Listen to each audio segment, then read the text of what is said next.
Hello मैत्रिणींनो, कशा आहात तुम्ही सर्वजण? मजेत असाल आय होप सो. मी वैशाली, तुमचं माझ्या चॅनलमध्ये स्वागत आहे. तर आज संक्रांत म्हटलं, खूप अशी धावपळ चालू असते, सगळ्यांचीच असते. मग काय, माझ्याकडेच होतं सकाळी देवपूजा वगैरे. मिस्टरांनी आंघोळ वगैरे केलेली नव्हती, लेट केली असल्यामुळे. तर मग चालू झाली माझी धावपळ, सकाळची लगबग. देवपूजापासून सुरुवात केली आणि मग काय, सगळं काही हळूहळू चालू होतं. पण मग ह्या दिवसाचा तर वेळ इतका फास्ट जातो की कळतही नाही. आणि म्हटलं चला आज रांगोळी वगैरे पण काढू. दारात आपण छोटी काढतो रोज, पण मग कसं सणाला वगैरे मोठी काढलेली कधी चांगली दिसते. मग मी सकाळीच काढून घेतली रांगोळी. म्हटलं संध्याकाळी कसं पिऊ पण थोडं मला त्रास देते, तिला बरं नसल्यामुळे ती जास्त चिडचिड करते. तर मग मी दारात पण रांगोळी काढून घेत होती. आणि त्याच्यात अजून आपला नैवेद्य पण असतो सणाच्या दिवशी. तर आणि ते पण म्हणजे 12च्या आत व्हायलाच हवं. इतर दिवशी आपण लेट पण केलं तरी काही प्रॉब्लेम नसतो, पण मग नैवेद्य हा 12च्या आतच जायला पाहिजे. म्हणून मग माझी धावपळ चालली होती, सगळं काही पटापट करायची. आणि त्याच्यात सण म्हटलं म्हणजे अजून बारीक सारीक गोष्टी सर्व काही बघाव्या लागतात. इतर दिवसांसारखं नसतं की चला शॉर्टकट करून घेऊया. आणि मग काय, त्याच्यामध्ये मी स्वयंपाक डाळ भात, बासुंदी, पुरी असं बनवलं. आणि त्याच्यात माझा मध्ये मध्ये ब्रेक पडत होता पिऊमुळे. आणि हो, तुम्ही मागच्या डेली ब्लॉगला खूप छान प्रतिसाद दिला. म्हटलं चला आजचा पण करून घेऊया. आणि तुमच्या रिस्पॉन्समुळेच मला पण करायला छान वाटतं. मग काय, कपडे पण खूप पडलेले होते, 2 दिवसापूर्वीचे पण मला बरं नसल्यामुळे पडलेले होते. त्याच्यामुळे म्हटलं चला आज मशीन लावून घेऊया. आणि पिऊने त्याच्यात काय बटन फिरवलं होतं तिथं मला पण कळत नव्हतं. मग मी 2 वेळा लावलं, स्टार्ट केलं, परत बंद केलं. म्हणजे वेळ जात होता. मी घड्याळकडे बघत होते की टाईम जातोय, मला स्वयंपाक पण करायचा आहे. मग काय, ते कामं होतच होती. आणि मग सर्व काही कपडे शाळेचे, मुलांचे वगैरे सगळं जमा झालेले होते. पण एक असतं, मशीन असते तर लवकर होऊन जातं, आपण बाकी कामांना पण वेळ देतो. मग इकडे मी घेतलं डाळ आणि बटाटे एकाच कुकरमध्ये लावले. आणि एक ना एकदम शॉर्टकट पद्धत आहे, खूप पटकन होतात, बटाटे पण होऊन जातात आणि डाळ पण शिजून जाते. बाजूला पिऊचं दूध तापायला ठेवलेलंच होतं मी. आणि काय, परत अजून इकडे आपल्या बासुंदीसाठी दूध तापायला ठेवायचं होतं मला. आणि हो मैत्रिणींनो, चॅनलला लाईक, शेअर, सबस्क्राईब करायला विसरू नका बरं. आणि कमेंटमध्ये सांगत चला मला अजून कुठले कसे ब्लॉग पाहिजे तुम्हाला बघायला आवडतील. आणि सबस्क्राईब करायला विसरू नका. आणि हो, शॉर्ट्सला पण खूप छान छान रिस्पॉन्स देत आहे सर्वजण, त्याच्याबद्दल थँक्यू सो मच. आणि अवनीशला पण स्कूल होती त्याला, पण त्याला म्हटलं जाऊ दे, आजच्या दिवसाला संक्रांतीचं कोणी येणार नाही. आणि त्याच्या पण अंगात आलेलं होतं की चला सुट्टी आणि मला पतंग उडवायची. पतंगसाठी तर लहान मुलांना किती मजा येते त्यांना या दिवसाला खूप. मग मी इकडे दूध तापायला ठेवलं बासुंदीसाठी. आणि बाजूला मी बटाट्याची भाजी करण्यासाठी कढई ठेवली. इकडे बटाटे पण छान बॉईल झालेलेच होते माझे. तोपर्यंत म्हटलं पटकन कट करून घेऊया. आणि मी फक्त अर्धा तासात स्वयंपाक केला. इतकं पटकन झालं का, म्हणजे कसं खरंच देवाचं असतं ना, त्या दिवशी आपल्याला पण कळत नाही, आपल्या हातून त्या दिवशी पुष्कळ कामं पण होऊन जातात. हा स्वयंपाक करायला इतर दिवशी इतका कंटाळा येतो आणि असं वाटतं बापरे, मी किती कामं केले आणि किती स्वयंपाक बनवला. पण मला काल इतकं म्हणजे रेडी होऊन, रोज तर आपण रेडी होत पण नाही, चला शॉर्टकट मारतो आणि करतो. पण आज रेडी होऊन माझी देवपूजा वगैरे सर्व काही आरामात, रांगोळी वगैरे सगळं छान झालं. आणि मग स्वयंपाकाला लागली तर इतकं लवकर झालं की मला कळलं पण नाही. मग काय, इकडे भाजी टाकून घेत होती, तोपर्यंत बाजूला दूध बॉईल होतच होतं. आणि कसं आहे, बासुंदीचं दूध थोडा जास्त वेळ ठेवलं ना ती थोडी का असेल ना, पण ती घट्ट असायला हवी, तरच तिची टेस्ट आणि तिची खाण्याची मजा येते ते. आणि मग इकडे मी भाजी करून घेत होती बटाट्याची.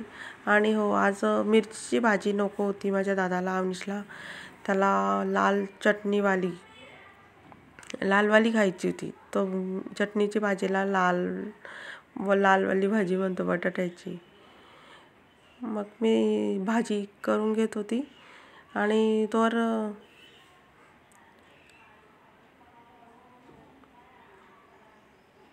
बाहेर इतका दंगा मस्ती आवाज चालू होता. बापरे, तुमच्याकडे पण होतं का असं वातावरण? खूप म्हणजे गाणे, DJ वगैरे, ढोल ताशे, ते पतंग काढली की काय तो मुलांचा आरडाओरडा, बापरे खूप. म्हणजे आजही ते कानात आवाज येतोय. इतकी मजा केली मुलांनी, खूप एन्जॉय केला, मस्त वाटलं. दूध पण साईडला बऱ्यापैकी घट्ट झालेलंच होतं. मग घेतलं, तोवर बटाट्याची भाजी रेडी झालेली होती. नंतर म्हटलं चला वरण बारीक करून घेऊया. झालेलंच होतं आता वरण पण बारीक. आणि हो, तुम्ही काय काय बनवलं होतं तुमच्याकडे नक्की कमेंट करून सांगा मैत्रिणींनो. हां, कोणाकडे असतं म्हणा पुरणाची पोळी वगैरे, पण मग माझ्याकडे तर मी हेच बनवलं होतं. आणि सध्या थंडीचं इतका गारठा झालेला आहे, बापरे, खूप प्रमाणाच्या बाहेर थंडी. आणि त्या थंडीत तर बिलकुल बाहेर जाऊसं वाटत नाही. किंवा मग आणि मला तर 8 दिवसापासून बरं नाही. थोडं थोडं म्हणजे अजूनही आवाज क्लिअर होत नाही आहे माझा. मग काय, आवरायला पण कोणी नसतं घरात, त्याच्यामुळे आपल्यालाच करावं लागतं. मग आता मी इकडे वरण पण झालं होतं, बाजूला ठेवलं होतं, भात लावायला घेतला.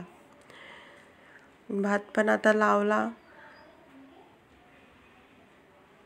आणि परत इकडे चालूच होते माझ्या मशीनकडे पण टायमिंग बघणं. आणि हो, त्याच्यात ते पतंग वगैरे अडकत होती की काय, कधी लाईट नाही जात. पण लाईट पण इतकं इश्यू करत होती, खूप अधूनमधून लाईट जात होती. म्हणजे 20 मिनिटावर मशीन यायची आणि लाईट जात होती. म्हणजे मला रिपीट मशीन मला काल 2-3 वेळा रिपीट लावावी लागली.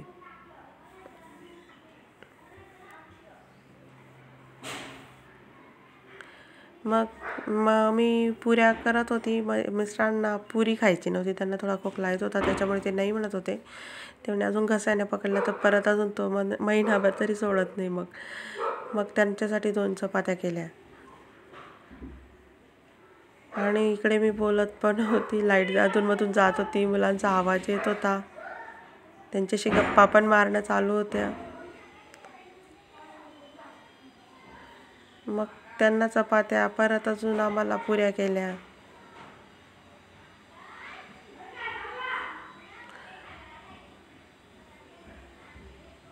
आणि सणाच्या दिवशी खूप वेगळंच वाटतं, म्हणजे असं छान प्रसन्न, म्हणजे असं बोर नाही होत तो दिवस पूर्ण.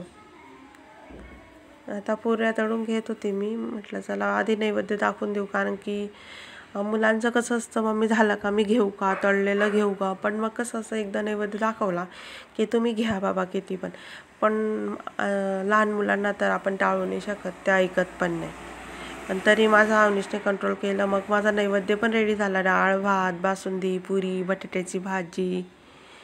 म्हटलं मग आधी नैवेद्य देऊन देते, मग यांना जेवण देते. देवाचं जितकं चांगलं जसं शांततेने केलं तितकं छान वाटतं, आपल्याला पण बरं वाटतं. आपली रोजची तर धावपळ असतेच.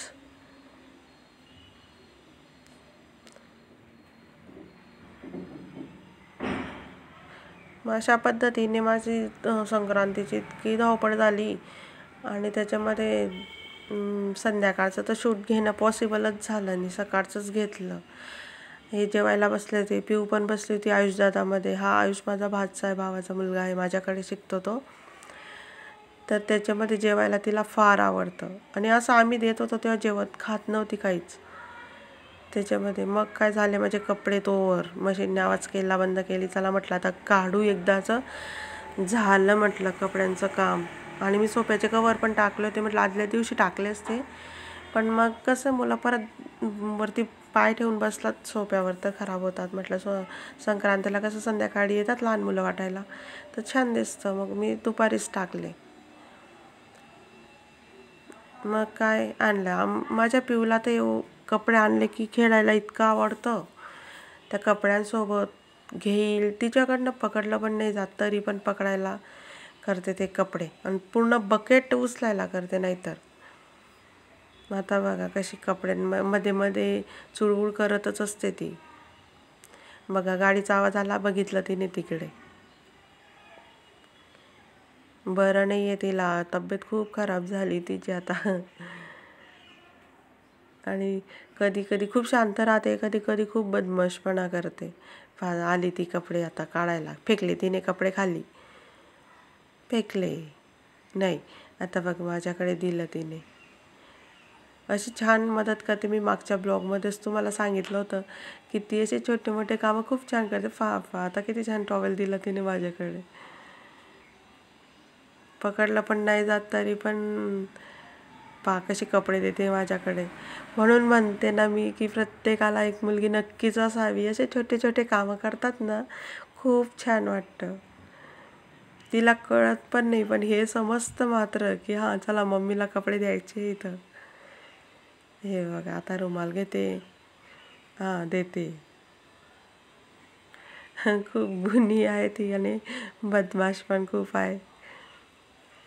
आणि हो, तिला तिच्या दीदीने पण खूप छान ड्रेस आणला होता संक्रांतीला. ते पण शूट घ्यायचं होतं मला. खूप छान ड्रेस आणला माझ्या ताईच्या मुलीने जुडिओमधून, पुण्यावरून. तर तो पण शूट घेणार होती मी, पण काही पॉसिबल झाला नाही. तिचा थोडा मूड नव्हता. मग कपडे टाकता टाकता मला शेजारच्या गच्चीवर मुली छान मस्त पतंग उडवायचा एन्जॉय करत होत्या त्या पण. म्हटलं चला घेऊया त्यांचं पण शूट. आणि नंतर मग पिऊ, आमची गच्चीवर जायचं आहे मला.